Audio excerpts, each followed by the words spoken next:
Nós precisamos chamar a atenção das pessoas. É uma ferramenta essencial, é um momento de transformação, é um momento... Gente, a gente está entrando na nova revolução, a 4.0 revolução industrial, a revolução da 5G, da quinta geração de tecnologia. Meus amigos estão fazendo comparação aí com 3.000 anos atrás. Ah, você acha que não? Você acha que... Agora é que buga a cabeça. Agora os caras vão bugar. Vai bugar. Agora buga a cabeça dos incautos. Presta atenção nisso que mandaram também. O cavalo de Troia. Uniu seu exército ao de outras cidades gregas e todos se colocaram rumo a Troia, uma cidade com muralhas. Aquelas pedras que a cercavam faziam com que todos os cidadãos vivessem com muita tranquilidade, pois ninguém jamais havia conseguido atravessá-las. Os exércitos gregos estiveram no exterior da muralha por 10 anos, e todas as tentativas de entrar na cidade haviam falhado. Então, um de seus generais mais conhecidos, Odisseu, idealizou outra maneira de entrar. Estava claro que através da força seria impossível, por isso usou sua engenhosidade. Naqueles dias era bastante comum que um exército oferecesse um presente quando se rendia. Assim, Odisseu mandou construir um enorme cavalo de madeira. O cavalo era oco por dentro. O plano do general era que de dentro entrassem vários homens. Se os troianos aceitassem o presente, parte do exército grego poderia entrar dentro e abrir os portões para os demais. Os melhores artesãos gregos construíram um enorme cavalo. Quando terminaram, todas as tropas de fora fingiram retirar-se, e o presente foi colocado aos portões da cidade. Nem todos os troianos concordaram em aceitar o presente. Várias pessoas, incluindo uma cartomante, advertiram que o cavalo carregava o mal. Mas seja por superstição ou por autoconfiança, os troianos finalmente decidiram aceitá-lo. Com o cavalo vinha um soldado, Sinon. Abriram os portões e permitiram que ambos entrassem. Bom, pessoal, 3 minutos, senão vai ficar muito grande, aí eu vou tomar o copyright mesmo, tá? Aí eu vou tomar o copyright. Bom, do cavalinho de Troia todo mundo sabe a história. Pelo menos o filme Troia todo mundo viu, né? Então... Agora que o pessoal buga, né? Operação Cavalo de Troia. Ó, Operação Cavalo de Troia não tem nada a ver com Troia. Operação Cavalo de Troia é um livro, na verdade não é um livro, são 7 ou 8 livros, eu acho que chegou a 11 livros, não me lembro quantos livros, eu li 5 livros da Operação Cavalo de Troia. Por sinal, a minha biblioteca ficou lá no Parque Novo Mundo. E quando eu fui procurar, tá aqui, ó, Homero Odisseia, justamente falando sobre esse assunto, os clássicos né? Os clássicos de Homero. Falando, inclusive, Ilíada. Justamente, Ilíada é o que fala sobre Troia, mas sobre Ulisses, né? Na verdade, é o personagem principal, o estrategista.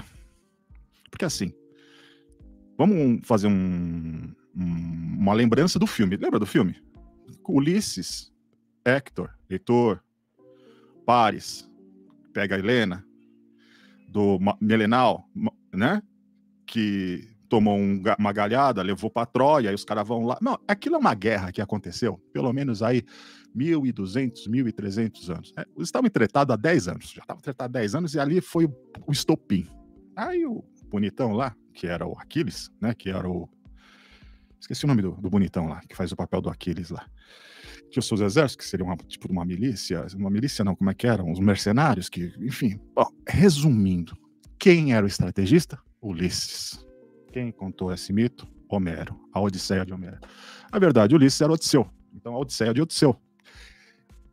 É um clássico contado dessa experiência, né? Desse mito grego, em que leva uma estratégia de guerra, de combate, muito inteligente, de mais de 3.000 anos atrás, em que invadiram uma fortaleza, que era Troia. Os gregos invadiram, 3.000 anos atrás, os gregos invadiram. Cara, você falar em civilização avançada para nós hoje, em tudo, filosofia, matemática, cultura, tudo, é a civilização grega. E muito do que nós aprendemos hoje, o que nós temos de cultura hoje, vem da civilização grega. Então, como ganhar a guerra, criaram inúmeros mitos, inclusive o cavalo é um mito, é uma alegoria. Não entraram com cavalo, entraram com ariete. Aquela porra daquele tronco, entraram, arrebentaram e invadiram. Só que fizeram uma alegoria bonitinha, tal. Troia realmente existiu, a guerra realmente existiu, só que a estratégia dos caras foi invadir. É terra arrasada, irmão. Quando você estuda guerra revolucionária e guerra, né, estratégia de guerra, esse tipo de coisa, no ESA, ou nos cursos de guerra, enfim, você aprende esse tipo de estratégia.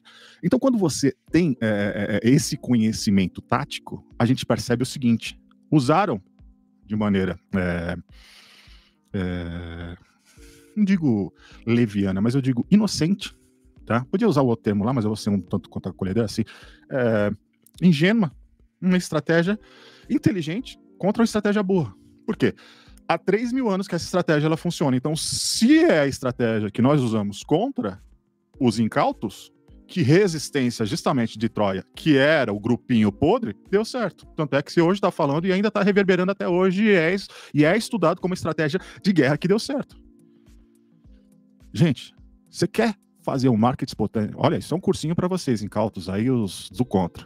Quer reverberar alguém? É só falar mal. Quer fazer um marketing espontâneo deles? É o que fizeram para Uber. O que o taxista fez para Uber. Marketing espontâneo da Uber. Quer reverberar alguém? Quer falar mal de mim? É marketing espontâneo.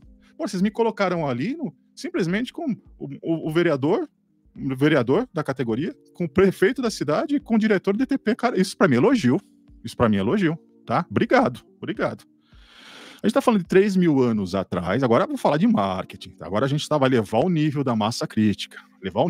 Olha por quê? A gente tá falando de tecnologia, a gente tá falando de sentimento, de data, Páscoa. Elvio, onde você quer chegar com isso? Eu quero chegar aqui, ó. Nisso aqui, ó. Isso aqui. Enquanto esses caras estão preocupados, desacopladores, os caras já estão nisso aqui.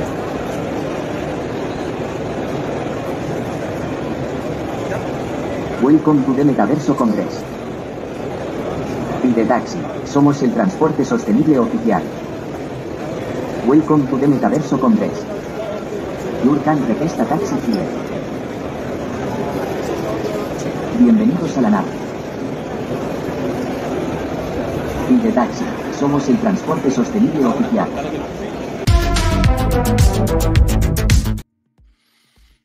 Copyright vai ter um monte agora.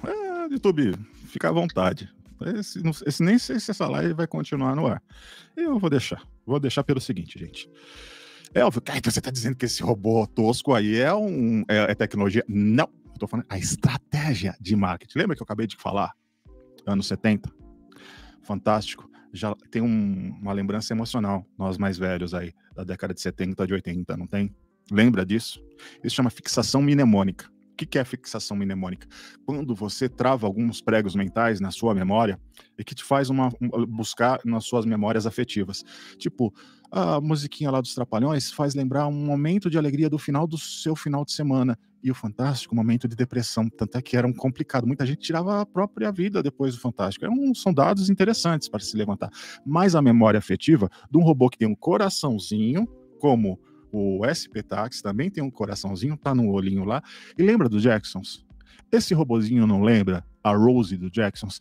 Quer algo mais empático do que a Rose dos Jacksons? Imagina um robozinho como a Rose dos Jacksons numa fila em qualquer evento, qualquer jogo de futebol, qualquer situação, indo na fila dos Uber, indo na fila dos... Fala assim, ó, você tem um veículo aqui num aeroporto. Como eu já vi no aeroporto de Congonhas um robozinho parecido com esse lá, não era um... Tô levando um tabletzinho lá, aqui, nosso produto, nosso serviço, tá. É isso que a gente quer, gente. Criar uma memória afetiva, quebrar paradigmas, mostrar que nós temos tecnologia, inteligência, marketing espontâneo e principalmente carisma, empatia com o nosso público, tradição, segurança. É isso. Entendem aonde que a gente quer chegar? Enquanto alguns incautos, alguns desarticuladores estão pensando lá no século 3.000 antes de Cristo, há 3.223 anos atrás, porque é o ano mais preciso, os historiadores dizem que é 1.200 e alguma coisa antes de Cristo, 2023, 23 mais 33, 2050, 3.300 anos, vai, por aí atrás. A gente já está pensando na quinta geração tecnológica, que é o 5G. Comunicação em veículos autônomos. A gente tá pensando ali na frente, a gente não está pensando lá atrás. Então, estão usando como tentativa de desarticular a melhor estratégia de guerra, aquilo que realmente o próprio Aquiles, no próprio filme, se você falou, nós vamos entrar para a história. Porque o Aquiles se sentia filho de Apolo. Ele se achava filho de Apolo e falou, posso até morrer, mas eu vou entrar para a história. E foi o que aconteceu, entrou para a história. 3.000 anos depois, ainda estão falando de Aquiles.